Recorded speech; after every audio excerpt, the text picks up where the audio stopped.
আসসালামু আলাইকুম।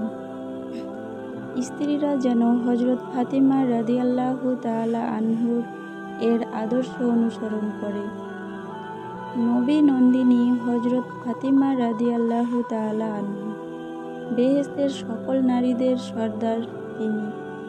বিবাহের পর হযরত আলী রাদিয়াল্লাহু তাআলা আনহু এর ঘরে আগমন করেন। শুরু হয় দাম্পত্য জীবন। হযরত আলী রাদিয়াল্লাহু তাআলা আনহু ও হযরত ফাতিমা রাদিয়াল্লাহু তাআলা আনহু মিলে সিদ্ধান্ত নিলেন, হযরত আলী রাদিয়াল্লাহু তাআলা আনহু ঘরের বাইরের সমস্ত কাজ আঞ্জাম দিবেন আর বাড়ির ভিতরের সমস্ত কাজ করবেন হযরত ফাতিমা রাদিয়াল্লাহু তাআলা আনহু। দেখা গেছে অত্যন্ত আগ্রহ উদ্দীপনার সাথে হযরত ফাতিমা রাদিয়াল্লাহু তাআলা আনহু ঘরের সকল দায়িত্ব সামাল দিতেন। ঘরের যাবতীয় কাজ নিজ হাতে করতে গিয়ে অনেক কষ্ট হতো, কিন্তু তবুও স্বামীর খেদমতে কোনো গাফলতি করেন না। তার কাজগুলো খুবই কষ্টসাধ্য হতো। আজকালের বিজ্ঞানের যুগে হযরত ফাতিমা রাদিয়াল্লাহু তাআলা আনহু এর পারিবারিক কাজকর্মের কষ্টের ক্লেশটাও বোঝানো মুশকিল। এখনকার কাজকর্ম তো কোনো কষ্টের বিষয় নয়, সুইচ টিপে দিল আর খানা তৈরি হয়ে গেল। আর সেকালে নিজ হাতে আটা পিষতে হতো, রুটি বানিয়ে তন্দুরে সেঁকতে হতো, তারপর হলো রুটি তৈরি। এই রুটি তৈরি আর চাকতি ঘুরাতে গিয়ে হযরত ফাতিমা রাদিয়াল্লাহু তাআলা আনহুকে ভীষণ পরিশ্রম করতে হতো। যখন খাইবার যুদ্ধে নবী করিম সাল্লাল্লাহু আলাইহি ওয়াসাল্লাম এর কাছে প্রচুর পরিমাণে গনিমতের সম্পদ আসলো, প্রচুর পরিমাণে গোলাম বান্দি আসলো।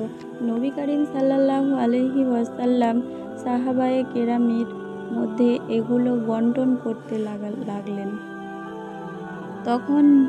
তখন জনৈক সাহাবী এসে হযরত ফাতিমা রাদিয়াল্লাহু তাআলা আনহুকে বললেন, আপনিও নবী করিম সাল্লাল্লাহু আলাইহি ওয়াসাল্লামকে বলুন আপনাকে একজন কাজের বাদী দিয়ে দেওয়ার জন্যে।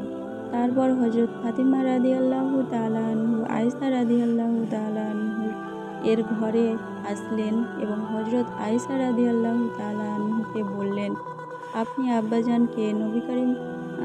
আব্বাজানকে বলুন আটার চাক্কি ঘুরাতে ঘুরাতে আমার হাতে কড়া পড়ে গেছে, পানির মশক টানতে টানতে আমার বুকে দাগ পড়ে গেছে। এখন তো গনিমতের অনেক গোলাম বান্দি এসেছে, যদি একটি গোলাম বান্দি আমাকে দিয়ে দেন তাহলে আমি এই কষ্ট থেকে একটু বাঁচতে পারি। এ কথা বলে হযরত ফাতিমা রাদিয়াল্লাহু তাআলা আনহু চলে গেলেন। নবী করিম সাল্লাল্লাহু আলাইহি ওয়াসাল্লাম যথাসময়ে ঘরে আসলেন। হযরত আয়েশা রাদিয়াল্লাহু তাআলা আনহু নবী করিম সাল্লাল্লাহু আলাইহি ওয়াসাল্লাম এর দরবারে আরজ করলেন, ইয়া রাসূলুল্লাহ, আপনার কন্যা হযরত ফাতিমা রাদিয়াল্লাহু তাআলা আনহু এসেছিলেন এবং বলছিলেন চাক্কি ঘুরাতে। নবী করিম চাক্কি ঘুরাতো। হযরত ফাতিমা রাদিয়াল্লাহু তাআলা আনহুর এর বাবা হযরত ফাতিমা রাদিয়াল্লাহু তাআলা আনহু তার একান্ত আদরের কন্যা। তার সামনে বলা হচ্ছে তার কলিজার টুকরার দুর্দশার কথা। চাক্কি চালাতে চালাতে হাতে কড়া পড়ে গেছে, পানির চশম টানতে টানতে সিনায় দাগ পড়ে গেছে। একজন আদরের কন্যা এবং কষ্ট বিবরণী একজন হৃদয় বাবাকে কতখানি আন্দোলিত করেছে, অস্থির করেছে তা বলাই বাহুল্য। কিন্তু নবী করিম সাল্লাল্লাহু আলাইহি ওয়াসাল্লাম কী করলেন তা চিরদিন হৃদয়ে পাতায় এঁকে রাখার মতো।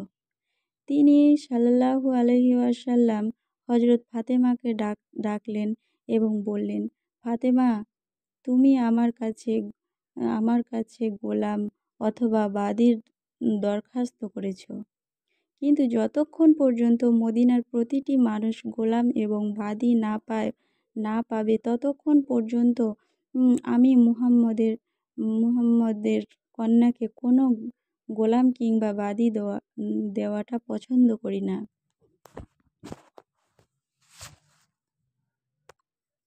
তারপর নবী করিম সাল্লাল্লাহু আলাইহি ওয়াসাল্লাম বললেন, তবে মা, আমি তোমাকে একটি আমল বলে দিব। সেই আমলটি তোমার জন্যে গোরামবাদীর চাইতেও উত্তম হবে। রাতের বেলা যখন তুমি শয্যা গ্রহণ করবে, তখন 33 বার সুবহানাল্লাহ, 33 বার আলহামদুলিল্লাহ এবং 34 বার আল্লাহু আকবার পাঠ করবে। এটাই তোমার জন্যে গোলামবাদীর চাইতে উত্তম হবে। হযরত ফাতিমা রাদিয়াল্লাহু তাআলা আনহু বিশ্বনবীর কন্যা তিনি, তাই প্রতি উত্তরে আর কিছু বলেননি। হুজুর সাল্লাল্লাহু আলাইহি ওয়াসাল্লাম যা বলেছেন প্রশান্ত চিত্তে তা মেনে নিয়ে ঘরে ফিরেছেন। আর এ কারণে এই তাসবিহে ফাতেমি বলা হয়।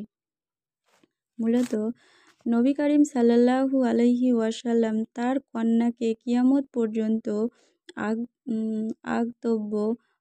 আগতব্য সকল নারীর জন্য একটি আদর্শ হিসেবে পেশ করেছেন। অর্থাৎ যার যাই দায়িত্ব ও অধিকার থাকুক না কেন, সুন্নত হলো স্ত্রী তার স্বামীর ঘর সংসার দেখাশোনা করবে, তার স্বামীর ঘরের সকল কাজে নিজের কাজ মনে করবে। আসসালামু আলাইকুম।